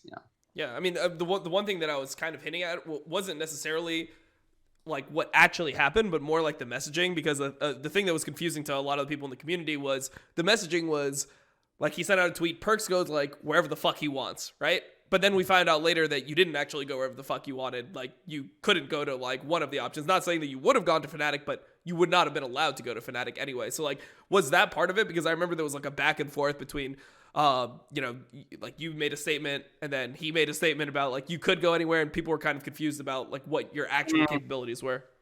I mean, I don't want to talk about it because it doesn't like really matter right now to me. Yeah. And it's like I just don't want, like I've had like I've had so many great memories with Carlos, and this like one there is like it was a super hard position for me and super hard position for him, and I put us all in G2 in that position by taking on the roles up 2 years ago. And I knew the consequences were possible, like even for myself.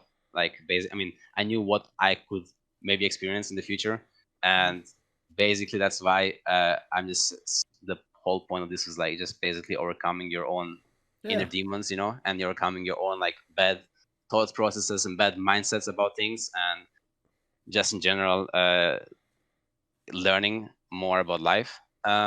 So I have no problem with him not even to flying now. I actually honestly would probably even like maybe prefer being in NA after being so many years in EU. Just if I think about it, like basically, like let's say if I play in Fnatic, like hypothetically, right, I'll be playing as G2 like twice a split, maybe like twice in playoffs.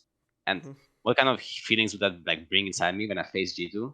And what kind of like rivalry would I create again with my friends who are like my brothers to me, And what would that like? It basically would be just another like mental warfare again in EU, and I already won like 8 titles in EU, like 5 playing mid lane, 3 playing AD carry. Like I don't really have anything else to do there, like honestly, besides winning worlds. And it's not like I can win worlds from NA as well. Like I don't care what region I'm in. I just have to be good enough. So it's just like a lot of things where like it's just better for me to be here and have a new adventure and experience different culture, meet different people. I will have friends now from every single part of the world. Like honestly, like from Australia, from South Korea, from Canada, from America. Like I don't know. Like it's just fucking great life, guys. Like seriously. Yeah.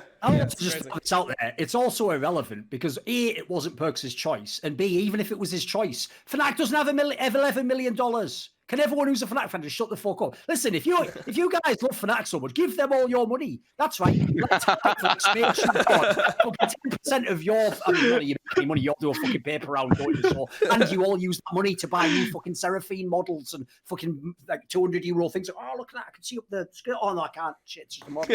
Like, I don't know you have any money, so maybe get your dad to ship it or something. No, you have any fucking money, guys. Come on. That's the point that was so stupid about that whole story to me, was when like Fnatic themselves like sort of admitted in that stream, like, actually, once we heard the number, like, we don't have that money. Like, yeah, no shit. So it's like a totally irrelevant storyline. The problem is that was just the drama of the fucking off season. Yeah, it is a drama. I mean, drama is interesting, guys. Like, drama is interesting. It's fun. Right? Sure. It's fun. It's fun. Like, Yeah, no, it's definitely fun. So about like some of the game stuff. I mean, we could talk about a few things here, like when you hit free agency. But let's start with just like coaching, because it seems like you even shouted out the coaching staff here in C9. Like, did you feel like there's an advantage to having this different approach to coaching? Like you have a bunch of people that are like pretty much high-level players compared to in G2. Like, you have people that are good at their jobs, but they don't have the experience of like playing the game at a level like, you know, Max Waldo, Vigar, Mithy was a pro for God knows how long, and then, you know, Reignover. Do you like that this environment of pro players being kind of like the coaches more? Yeah, I mean, definitely. I mean, like, honestly, I've really liked working with Duff and Grabs as well, and I think they've been like improving and like changing the ways and changing the approaches, and also with the addition of Jonathan last year, manager, he's I think helped adding some more structure as well. So I think G2 is like on a rise there, but this right now I think is like not even comparable. The amount of like just knowledge and player perspective that comes into hand talking to the current coaches is just like it's much more impactful for a player to have that, and that's something that I've always wanted to have as a coach, like someone who is like a high level ex-pro player. I always thought they will make the best coaches, and it's just like I don't want to like hype our coaching stuff too much, but it's just nice to have somebody who really understands you, like understands how you feel, and understands what you've been through. Especially a player like Rivera has played for so long, he's been to Worlds, like Mickey has been to Worlds a couple of times. He's coached last year a very successful team as well. So it's just like it's nice to have that, I guess. Yeah. Did you ever feel like? Well, I was just gonna say, did you ever feel like you kind of had to take that coach role in G2, like in Season 8 era, Season 9 era, when you know you were like the most veteran player on the team? Let me answer that, because basically that was my question, but with a slight addition, right? Perfect. We didn't forget Perkz. I know you're out there in fucking Croatia talking all that good shit in your language, which, by the way, is Serbian. I don't give a fuck what you say. But whatever, I don't think it's a whole political thing. Right, when you were out there on that podcast chatting all that Croatian and people translated it, was it a mistranslation? You essentially said most coaches are sort of useless. So doesn't that tie into what Dom says? Like, basically, in the scene, you have the same rep that Mithy does. Like, you're sort of the coach in a way, or you coach slightly as a player. Like, is there truth to that? Like, in G2, were you kind of like half coaching yourself or something? I mean, this is like maybe like a little bit like there's always different perspectives, but obviously, by the way, I'll just say I'm not saying that to disrespect Grabs. Yeah, that's why we're trying to be very careful with this. I mean, in Season 8, I mean, even like in Season 8, it was like pretty apparent to everybody in the team that I've just taken on like too big of a role, what I could handle, and that's why I've been like such a little anxious, stressed out, like kind of toxic person. I felt like because I felt like my teammates were not on the same page as I were, and in some ways they were also like I learned a lot playing with Wunder and Jankos as well. I think I was learning together with them, but because not everything I was saying was right, but I kind of had like the idea of how to play against. It's like I'm already made like 2 MSIs, 2 Worlds, and been over like a couple of metas at that point. I mean, I felt like I knew, you know, but if I look at myself now compared to that, like, I was such a little pisslow, you know. But it's like in my head, I was like the big shot back then, you know. But that basically made me just have this authority over the team that kind of carried on over the years. And something I realized last year, Season 10, basically, is that like I don't want to have this, and I just want to step down. And it's just like it's just hard once you build it up, because at some point, yeah, it was just basically became like me and Rasmus making decisions for the team. It felt like we would like talk about the meta, and we would talk about what we want to play and what kind of our team is to play, I guess. And we would have like some disagreements. And then usually when Worlds comes, we would just agree. We would be really on the same page. Playoffs and Worlds during springs, during regular seasons, like not so much maybe. But basically then after we kind of decided the meta, I guess, then our teammates would just like play kind of what we want them to play in a way. It wasn't like this extreme. Like, I mean, it's not like we had this like hierarchy or something, but it was like kind of like that, you know. Like if me or Rasmus wants them to play something, they are gonna be happy playing it, and we're gonna be, because then they're gonna know that we were happy like playing with it, I guess. And it didn't feel like the coaching staff had like really too big of a say in that, but I was trying to like step down and just let them have like whatever, like just pick me a champion, or just you decide, guys, what you think is good, you know. And then it was going well for us, I think. So I felt like I was definitely like hindering maybe our team a bit in that sense. I mean, it's just like a lot of like, I guess, what ifs or what not, right? It's a lot of like hindsight.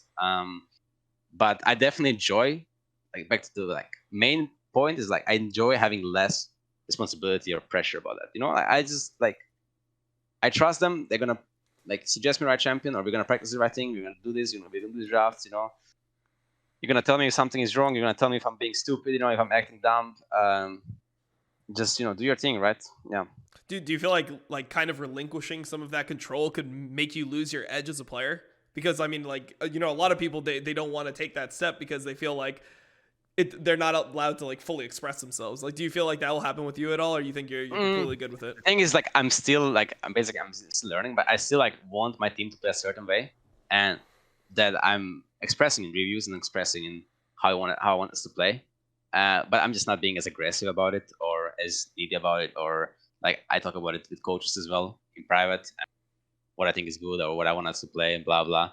And I'm just trying to find nicer ways to say it instead of like being really aggressive about it, I guess. I think it's just like, yeah, again, it's all like a learning curve of yeah. Is this a cultural like NA and EU thing? Because this is something that I've heard from a lot of players, is that in EU it's generally like more direct feedback, and NA normally people dance more around the point. Do you feel any of that, or is it just pure personal thing?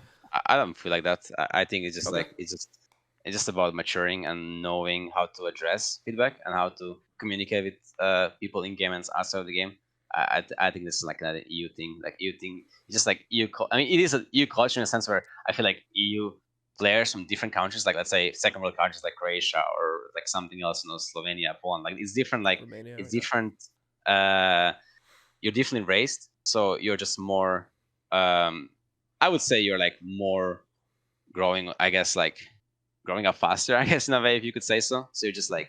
You don't give a fuck what you say in a way where you know you're not gonna hurt somebody, but it's still bad. Like it's still not very good to do it because you're just not mature enough to actually state it in a way where it's productive and constructive for everybody else around you. And that's like something where I'm still improving this day to day, right? I have my times where I just say that like, yeah, guys, Rel is fucking OP, you know? Like it's just OP, you know? Like it really is OP. And then somebody asked me why is it OP? It's just fucking OP, guys. I don't know. You can't move. You can't play the game. To be fair, he's only got 2 NA players in his team anyway, including the fucking coaches. Because he got the maximal degree. He got 3 people there, like, and they're support and jungle anyway, so they should just shut the fuck up. All the laners, top laner's a guy from Australia, where they actually affectionately call people a cunt. And then fucking, if you don't know Danish people, everyone gets like Nordics mixed up. Danish people, I know Swedes are supposed to be like super woke. Danes have a mad dark sense of humor. So I'm sure in that team you could bring some of the old mentality over anyway. You've kind of got an interesting team in that sense. It's not really an NA team to me. It's pretty crazy though. I have like nationality, yeah. One like Canadian. Only Blabber is actually from like America, from USA. Yeah, from Australia, from Denmark, from Spain, from South Korea, Norwegian guy. Like I don't know. It's like it's around the world, you know. Yeah. No, it's international team. All right, so I mean, I guess we got to talk about LCS. You know, we started with the lock-in tournament. I just wanted to get from your perception, or from your perspective, I should say. How hard do you think people were actually like taking lock-in tournament? How hard do you think people were trying? I mean, we saw people playing with academy rosters. I heard coaches say that they maybe even felt like it was like 50% try hard. What did you think about the lock-in tournament? Like, did you feel like everyone was putting their best foot forward? I think it was really try hard. Yeah, I mean, I was trying myself a lot. It was like super useful for me to. I mean, I was not trying. I was like in best of ones. I was like kind of like, what is this shit? You know, like why am I playing against like all these academy rosters? You know, like half rosters. You know, like after playing worlds, like playing best of ones against like honestly just peace loves. Like no offense, you know, it was just completely like it was like for me it was first really hard for me to concentrate on that. But I've like gathered my mind pretty fast and just tried to win as soon as the best of series came. That was very interesting for me because honestly it's the best thing that could happen to us. Like we would not have this growth as a team if we didn't have the lock-in tournament. The knowing how your players react in the best of series. For example, we had these preparations and its preparations were going pretty bad. I mean preparations in the first games, game 1, game 2. But then our adaptations in the series was super good, which I think is what is really hard thing to actually do. Like even though we haven't even practiced in scrims, like Fudge was really willing to take the Camille into Jax, and to take the Aurelia into Gnar, to take these matchups, and that's something that we obviously are getting much better at right now, like playing topside and just everyone playing better. So it just made us realize, I guess, our flaws in our play and our flaws in our preparation, and it's helping us improve a lot on just a lot of like small things like the macro or maybe like some laning stuff, and it was great. Like I would do it again. Yeah. Dude, so you also got to add to that fucking game 4 record, mate. That stat that they gave us, you kept winning all the game 4s here. Every time you were down, you coming back. That's what's cool about that as well. Like the G2 thing I said earlier about getting something from a dream or whatever. Like in that scenario, when people know shit like that, to you it might not matter. It's just another game. Like every day is different. The history that affects other players though. In their brain, when they're like, someone's never done this or they always win. Like that gets to people. I bet in game 4s, people do think like, fuck, he does that. Yeah, I've been like so many game 4s. Yeah. I have been like so many game 4s. It's insane. I think I'm handling that. Yeah, I think I lost only 2 games 4s, like to SKT and to down 1. That was the only game 4s I ever lost, actually. Yeah. I think. I'm pretty sure, yeah. So do you prefer having like the lock-in tournament, like having a tournament before the season instead of just jumping straight into the split like EU does? Yeah, for sure. This was a good change for NA. Made it more hype, and I like the change, like the shorter spring split, like it's pretty more games as well. Like it's a good change, I think. Yeah, I mean it's the same number of games crammed into 6 weeks, so I feel like you still get the double round robin, you get it faster, and it's good for the fans too. I mean Friday, Saturday, Sunday you get more games. I mean there's no real complaint. I mean the only thing that I think people can complain about in NA is because it is the rebuilding of the bottom tier rosters. It feels like the lower tier rosters are weaker than they were in previous splits, and like it's more top heavy.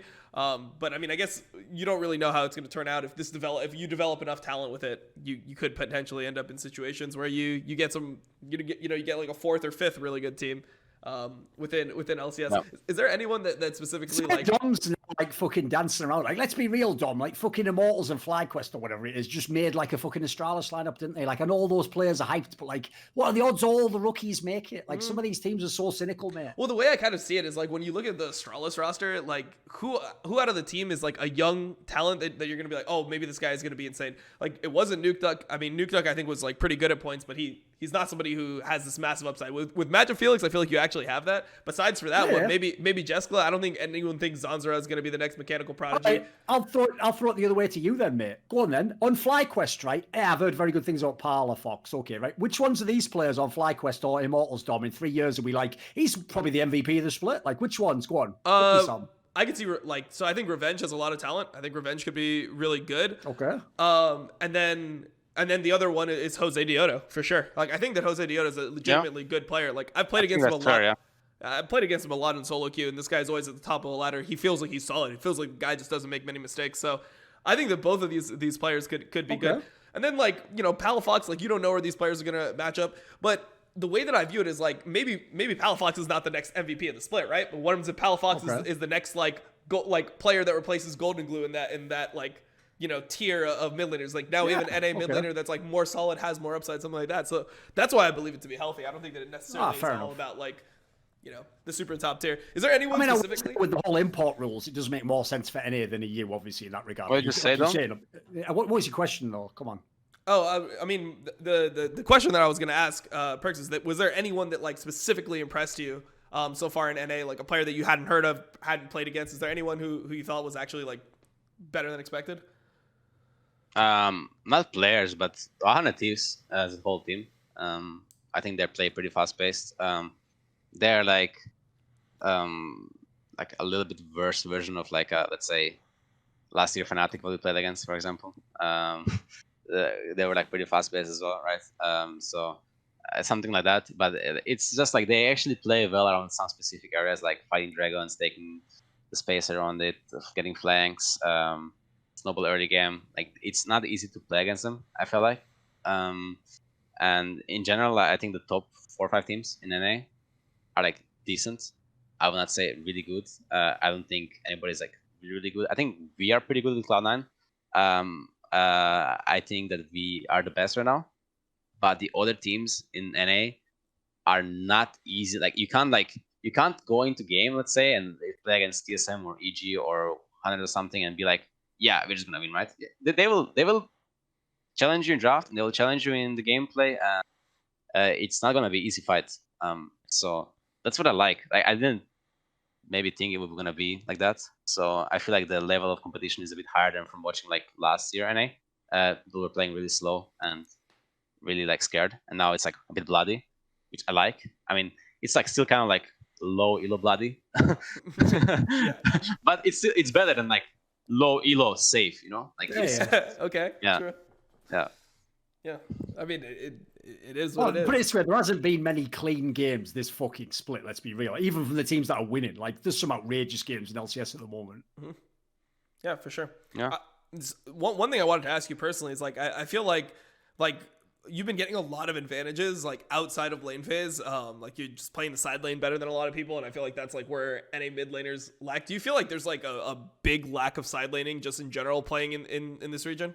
Yeah, I agree with that. I think that's for sure true. I think the side laning is pretty bad, and I think honestly we are not even good at it, like at Cloud9. But we are better than the other teams. So that's like I think where EU teams are like much better at right now, and I want us to be better at. I want the whole vision, I guess, to be better at, be more challenging. Yeah, I think honestly, yeah, that's pretty much true. Yeah. It's not how do you attack a concept like that? Because I feel like the way you get better at side laning is you have to be playing against people that actually like are going to make you think about each wave. Like how do you go about it in a region where there seems to be no side lane? I mean, the fucking meme about LCS is it's literally cannot side lane. So how do you try to improve the team? Do you just like do it yourselves in reviews or? Yeah, just do it in reviews. Like learn, see what they could punish us, see what we can do better, see what options we have. Obviously, it's just always easier to learn when you lose. Like it's not a meme, you know. Like when you're winning and you're just not getting punished for anything you do, sometimes you'll miss them even in review. Like even in hypotheticals, it's like not that easy to actually find.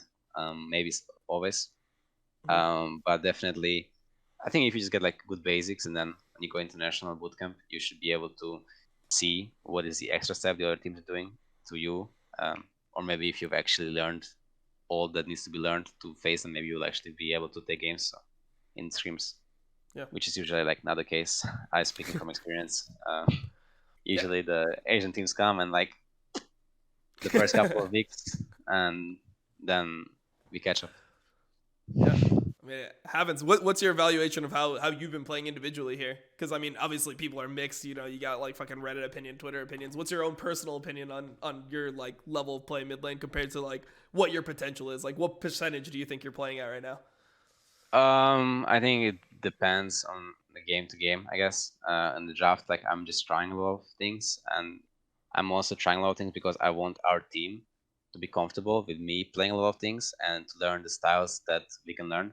And in the games where our draft is not the most ideal, like basically me as a player, like I usually like I guess I just ain't like when the draft, like when the team doesn't play well around me or the draft doesn't fit us like super well and we play bad like according to it. Like for example, like if you play bad according to a draft, it will make me play slightly worse as well. But if you play good according to a draft, then and if I get like just a little bit of a lead, I will usually take over the games. And I think in the login tournament, I didn't play like super well, but it was also like I felt like it was really hard to play League of Legends back then.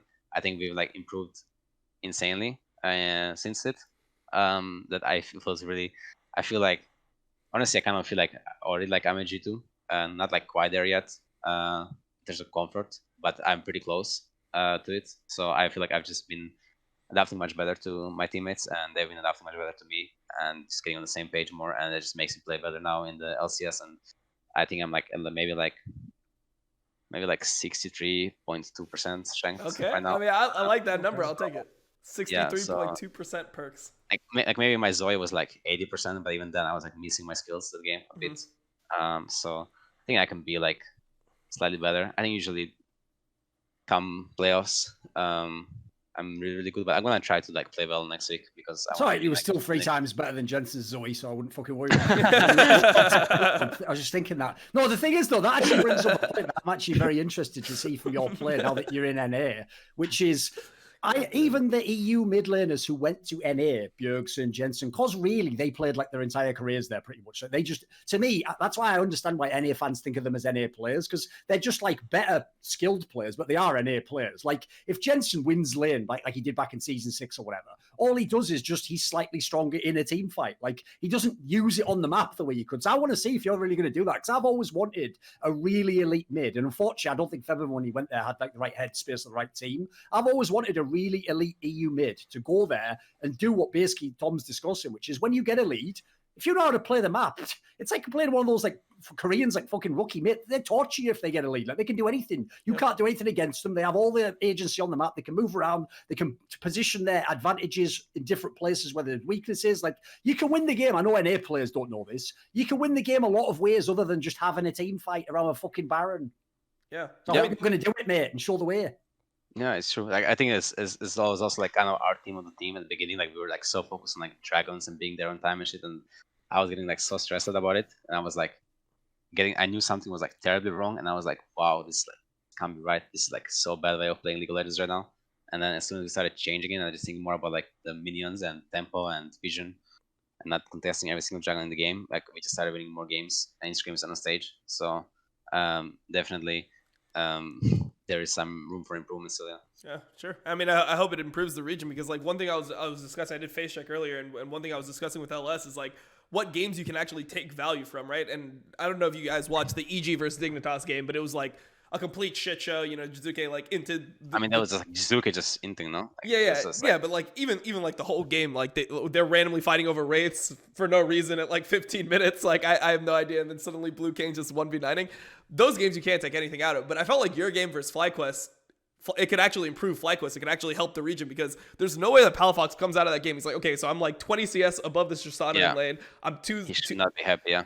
Yeah, so how are you suddenly allowed to go top lane and just like you're playing the waves, like you're playing at his fucking tier 2, like there's no pressure on you and you're actually behind in the situation. You like don't even have items. So I feel like those types of games like will actually make the region better. You know, I'm hoping that people catch on to like the proper way to play the entire map. But By the way, though, shout out to Jizuke, because what I love about him is he's a solo queue player who never actually like learned what it means to be a pro player. Dude, that guy's an animal. He's like fucking Wolverine when he was Weapon X. Like, they just unleash him. He runs out, and at least Wolverine, like when he was Weapon X, they had, like, you know, fucking he had all the mechanics in him where they could like make him like tase him like when he was going out.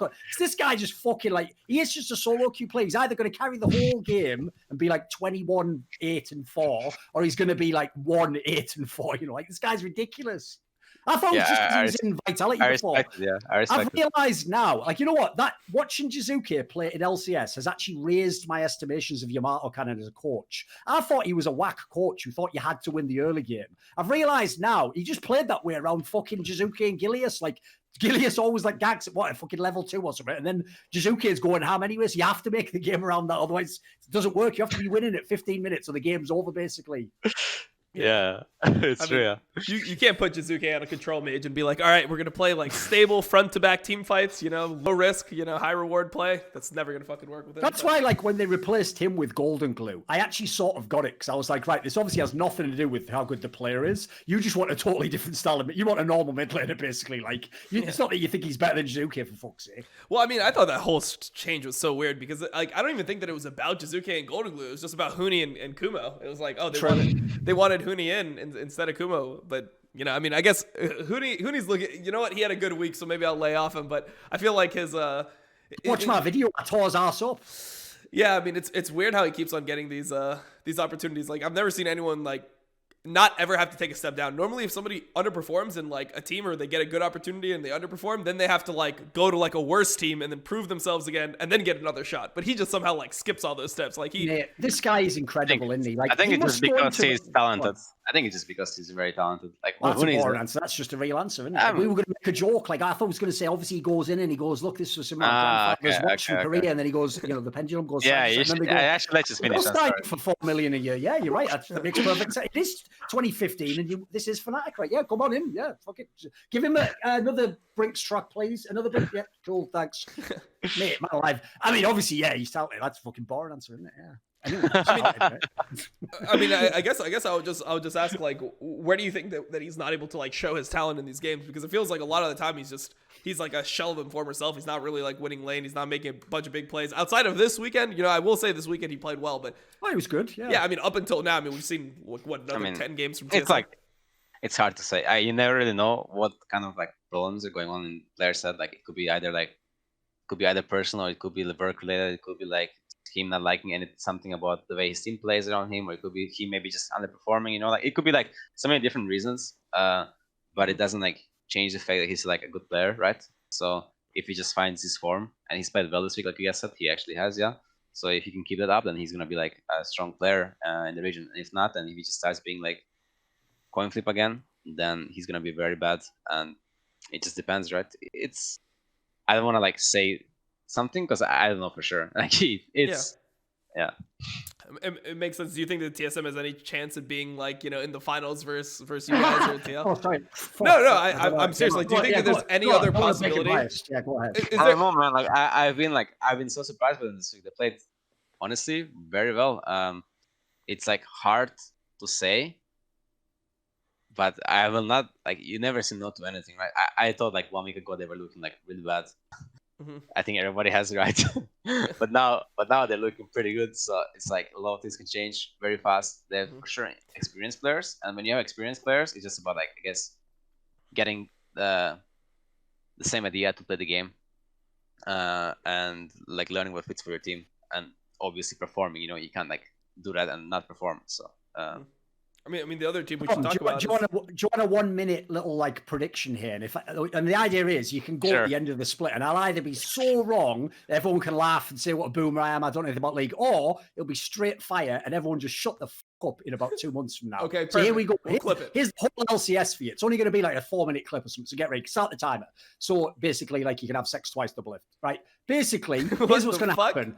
100 Thieves is falling off for sure. They're going to be the 3rd or 4th best team. There's no way they're making the finals, even through upper bracket. It's not going to happen because what happened is obviously their team's really good. They had 4 players who played together, and someday who was used to playing with literally any random person out of the stands that they just brought into his team in the past, including players from Australia, who, as far as I can tell, were just from like a Make-A-Wish Foundation or something. Like, anyway, enough about Roma. So there we go. Obviously, 100 Thieves starts well, but they're going to drop off. They're going to be 3rd or 4th, like I say. They don't have a good enough mid lane to win. That's just the way it is. I didn't make the rules up.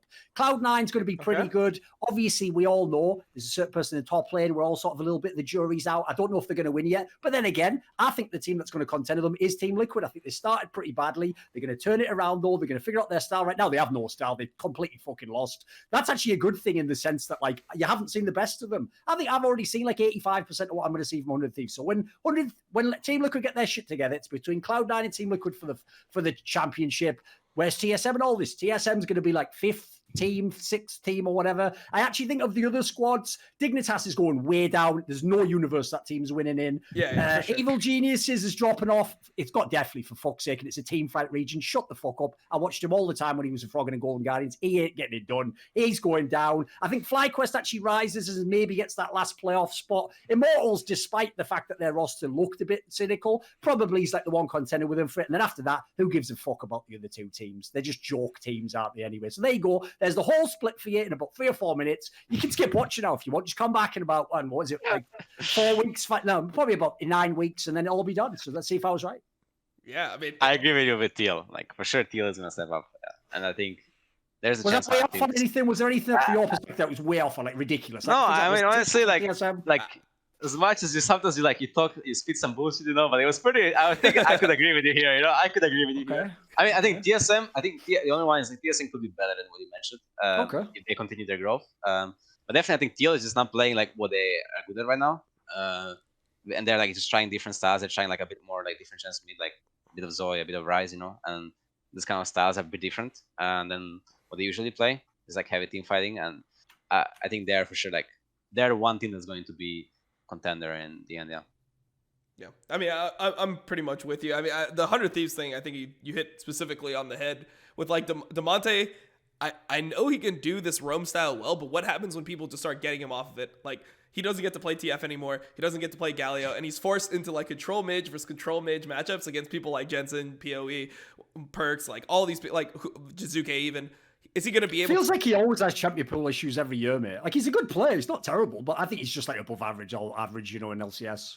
I mean, the thing I like about Damonte always as a player is it feels like he's somebody who understands like his limitations and tries to find ways to win. So instead of him being like, yeah, I'm just going to opt into fucking Syndra versus Orianna every single game against these players, like he'll bring out unique picks. And I feel like that's the reason why he like went to Worlds, is because he was able to adapt to like, hey, I'm going to play like Aurelia and Kiana and just champions that like can abuse those laners at different times that they might not be as like, you know, experienced against. So I don't think he's a bad player by any means, but it feels like the game always just ends up in playoffs being about like control bait. It's like Azir, Orianna, Syndra, like all these champions always end up fucking super OP, or like people just fall back on it. Corki shows up, you know, it's the same song and dance every single time, and I don't think that he's going to be able to like stand up to other mid laners in that meta.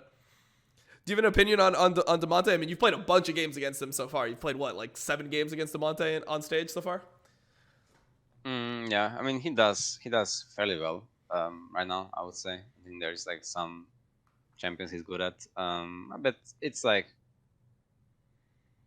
I don't really feel like pressured. I mean, I don't really feel pressure playing against anybody, honestly. But like when I see like TF and Galio, I feel like actually quite free. I feel like I'm probably going to carry this game, anyways. So I feel very comfortable playing against this style, even though some players might not feel comfortable. So I'm very happy playing against those champions. Yeah. Is there anyone that stuck out to you? Like, because Jensen hasn't been having a super good split so far. Like, did you think he was going to be better? Like, how did you feel against playing against him in like best of 5? No, I didn't think anyone was going to be particularly very good. Didn't have like high expectations. I do think that they like Jensen and Ari will play well on the mages and laning phase. I think they're pretty good at those. Like Syndra, Orianna, Azir, they play fine. They play not bad at all. But when it comes to like different champions and different styles, I think that's where they falter a bit.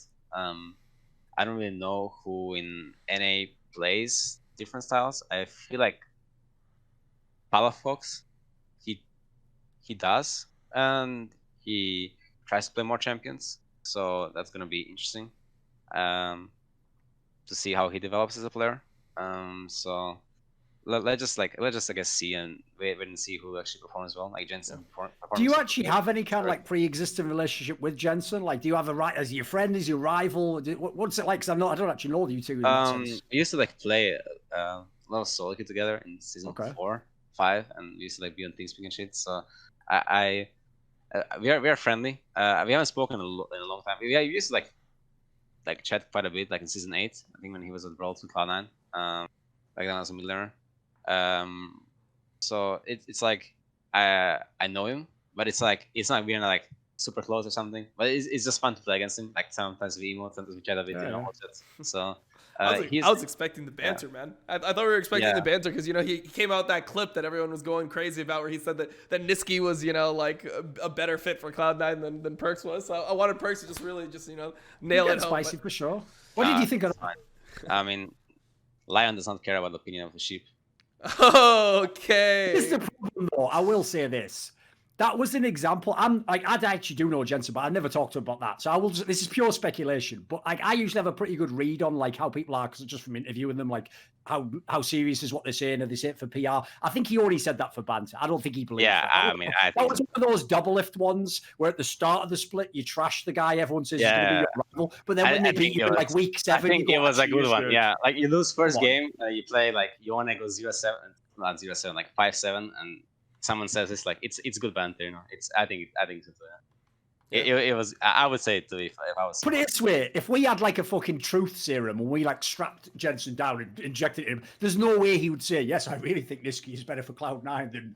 No, there's no universe he'd say. There's good banter though, because remember the problem he has is like, how are you going to shit talk Perkz? Like, he's won all the shit in the world, hasn't he? So you have to come up with a creative angle to even do that. So what he did is he just went a different angle of like the player would fit the team better, even if he's not. Yeah, I mean it was pretty good. Like I think actually it was pretty good. Yeah, I didn't actually see the interview, but somebody told me about it. So and like the phrasing sounds like it was good. Yeah.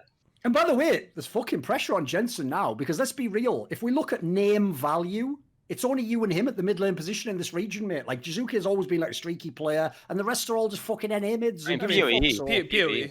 PoE's, I guess, always like going to be slept on, though. He'll always be like considered like the third or fourth best one. He'll never be considered like the monster MVP, unfortunately. It's just not his style, is it? Look at his champ. Look at his meta right now. Given like, for sure. I mean, it could happen right now. You know, this meta. Nah, he's on TSM. I told you they're finishing 5th or 6th. So keep up with the fucking script, will you? Yeah. Yeah. All right, so Thorin alluded to it before during his rant. We got to get your opinion on Fudge. Just like give us some, because I mean everyone's obviously been supporting him. He had a pretty rough lock-in tournament from most people's perspectives.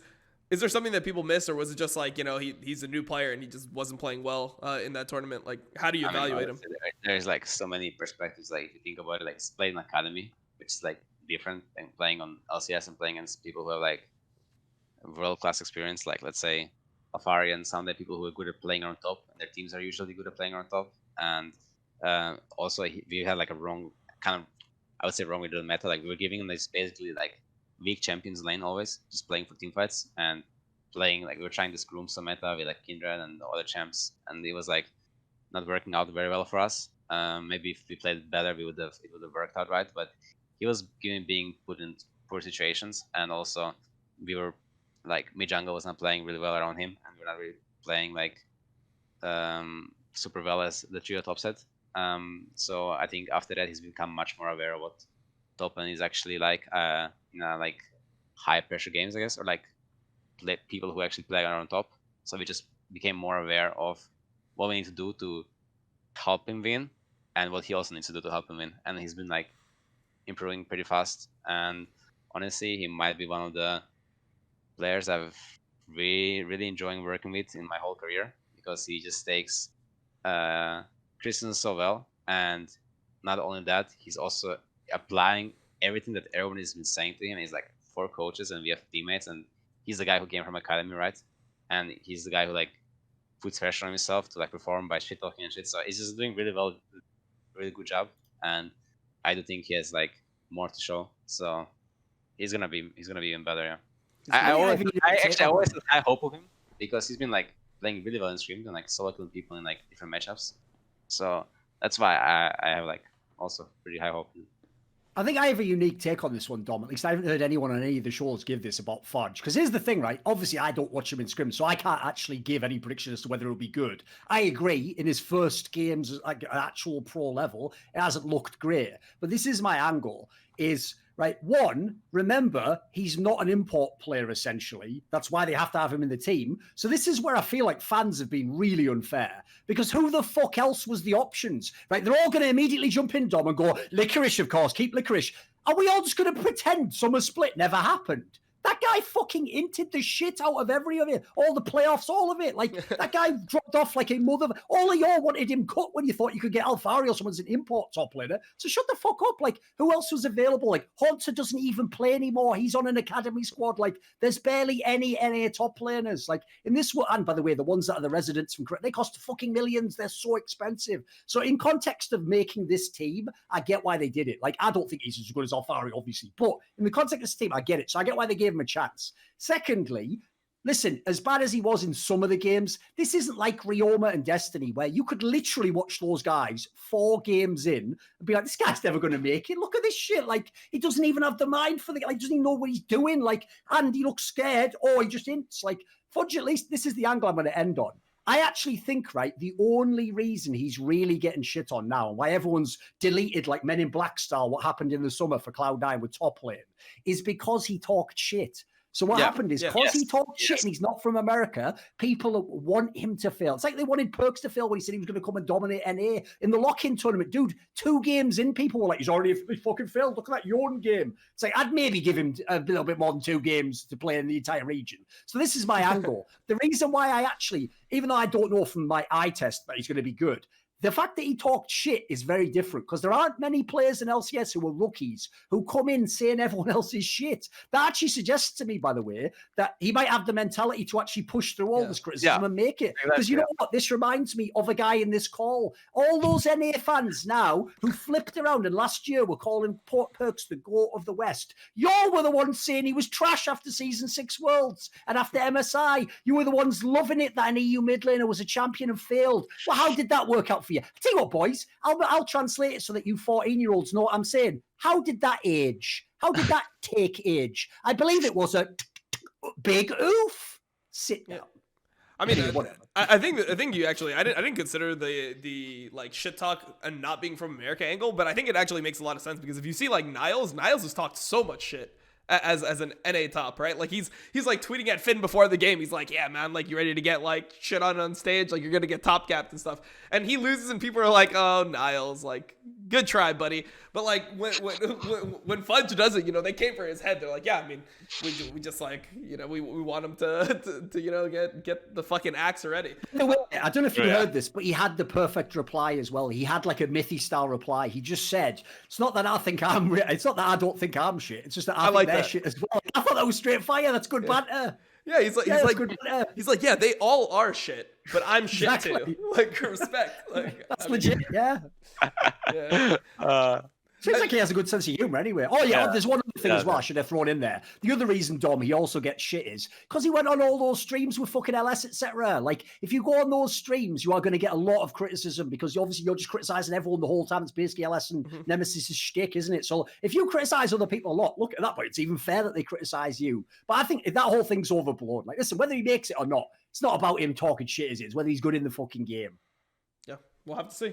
We'll have to see. I mean, I think the other part is, I think the other part where people were angry was because at the beginning, at least, it looked like Niles and Revenge were performing better. But you have to be realistic and like put yourself in Cloud9 shoes, right? Like Fudge literally just dicked Revenge for the entirety of Academy. So why would you then go and get Revenge instead of Fudge? Like it doesn't make any sense, especially if Fudge is already on your lineup and you don't have to pay a buyout for him or anything. So like people do this like revisionist history where they're like, oh, well, you could have told that like Niles in Collegiate or Revenge in Academy getting shit on by Fudge was just going to be better than him in the lock-in tournament. Like it doesn't actually make sense. I think that all things considered, I mean, your options were essentially stay with Licorice or go with Fudge. And, you know, I feel like there's more upside with going with a young player. It's a fucking literal candy shop, but it's actually the names of the players.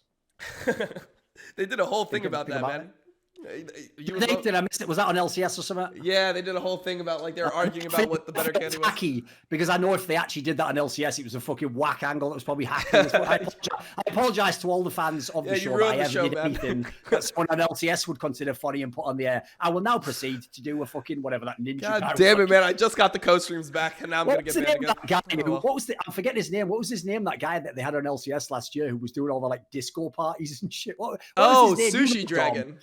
There you go. That's what I'll reinvent myself as. I'll be the next sushi dragon. But why are you face palming, Perkz? My ass all over the place. To, like, it just reminded me of it actually. It was garbage, wasn't it? I know. I mean, it's just not for LC. Like, I don't like hate the guy or anything. Like, I think that what he does is like pretty funny, but it's supposed to be like a joke. Like it's one of those things. Yes. It's like the Tyler 1 championship series where like the scuffed production is what makes it funny. But then when you try to have like a professional product and then you put in like a bunch of scuffed shit, it just makes the product look like kind of shitty. Just like, oh, well, like this looks serious. So it's really hard to you know, compare the two or just like mix the two together in a performance or in like a show like that. All right. So I guess we're hitting around the 2-hour mark. I think the last thing that I wanted to ask you about is just North America in general. You said a couple things that I found really interesting that I wanted to hit on. You said that like you were really surprised about the quality of NA and like people, you made it seem like everything is nicer here almost, where people were really surprised. I mean, people thought that like G2 would be like one of the nicest teams to be in. There would be kind of like more, it would be more like comparable between like a top EU team and a top NA team. Do you really feel like just the whole setup and everying in Cloud9 is just a lot nicer than it was in G2? I wouldn't say like a lot nicer. I would just say it's like a bit more, how is it called? Evolved, I guess, like in terms of like, I mean, just like you can see there's like a bit more like money involved here. More like, resources like, in all regards, right? Like, let's just say we have like, I mean, it's also like I guess the LA thing like kind of supports it. The fact that we can get like really good food with catering, and that we can. I mean, we had a really good chef in G2. That's actually like one thing that I have to give to G2. They found a really good chef. But just the fact that we have like personal trainer that we can do workouts with together as a team. So I don't have to be like a lazy motherfucker who doesn't go to gym, or like feels really bad if he doesn't go to gym because I'm basically just going for free with a guy who's teaching us everything we have to know. And the fact that we have like one house for sleeping, one house for playing scrims, and one house for playing stage as well. We have like fresh fruits. They're super fresh, but we have fruits. Raspberries by any chance? Yeah, we have fruits every day. We have like we have maids cleaning our rooms and stuff. Like it's pretty insane. Like I don't know. Like it's just, and it's the American dream. It's how I didn't even think it would be like that crazy. Yeah. So yeah. And actually, I feel like since I'm like already here, like and saying all those good things, like also really good thing is like the BMW is gonna give me a car to use while I'm in NA here. So I'm very happy for that. Thank you Cloud9, thank you Jack, and thank you BMW. In case anybody ever sees this, so it's a pretty good car. It's BMW X5, so it's like I don't know, I can't really complain, Yeah. How do you feel about having the different house for stage? Because I feel like this is something that maybe a lot of teams are lacking. Well, the reason why we're seeing so many of like these really like low level games, like these low level fiestas, is because people are playing in literally the same chair that they're like playing solo queue and they're playing scrims. So it doesn't feel like when you're actually playing on stage. Yeah, masturbating and everything. Like just speculating, whatever. So I mean, I just feel like like maybe going to a different house and like getting like into that mindset of traveling to play a stage game. Did you feel like that gives you any benefit? Yeah, I mean, the thing is, depends on team. Like we tried this in G2, but we just like into it from a different setup. So we're like, okay, we're playing from gaming house, so we just played like the whole 2 splits from like our gaming scrim room, and we just won them. It was like so anticlimactic. But it was pretty nice because we just zeroed both finals. I think right now it helps our team to get to a different setup. I like it as well. Personally, I was the one who was suggesting it in G2, so I'm pretty happy with it. Yeah, I mean it's just nice that we are able to do all that. Yeah. Yeah. I'll give you a side reason everyone wouldn't understand as to why that's actually really valuable, especially, by the way, for someone like Fudge, who has never played as a pro. Because one thing you need to do, it's one of the first things you have to learn as a pro player in esports, especially in the world where we had all the LANs, is how to play on a PC that is not the one you usually play on. You have to learn the quickest way to set it up, what the settings are like on a different PC, if the mouse sensitivity is different. Because if you don't, you're going to go to Worlds, like maybe Mad Lions players probably did, and you're going to find out, oh, it doesn't feel quite the same. It's like, yeah, welcome to esports, mate. Unfortunately, that was what the world was like before the lockdown. So it's actually good, I think, even just to have the mentality of like, obviously it's not going to feel exactly the same as my normal practice, but I just get it close enough and then you don't worry about it, right? Yeah. I mean, those are some horror stories, man. I remember my first LCS game, I played with no mouse accelerator, or I had mouse acceleration on, and it just felt like, no, I just didn't check that one box. Yes. I was like, what the fuck? Why does it feel like I can't play the game? I just had mouse acceleration on. Like, if you've ever played without that and then you start playing with it, it is night and day between like how comfortable you are actually playing with your mouse. So 100%. You know what? Now my boy Rioma wishes it was on LAN last year, Dom. He could have claimed he had mouse accel on the whole time. Fucking hell, what have we done? Whatever. Anyway, whatever. We'll just end on some flame, I guess. I guess we're just ending on some flame. It's over in it. Yeah, so, I mean, ship it. But I was just going to say, like, before we end up, is there anything that you wanted to talk about on the show that we didn't hit? If not, just wrap it up right here, Perkz. Nah, like, I really have to go to toilets. Like, I actually... Sounds good. It was pretty fun, and thank you for me being able to share my insight on everything, and hope you guys enjoyed it, all that stuff. It's pretty nice. Hope you guys follow us on the journey of becoming the best any team ever, winning Worlds, of course. So, yeah. Perfect, man. Well, it was a pleasure having you. We got some banger answers and obviously some insight into like a lot of your decisions, in the off season and all the changes within G2 and now being in C9. So thank you for being here. Appreciate it as always, and we will see you guys next time. Yeah, thank you.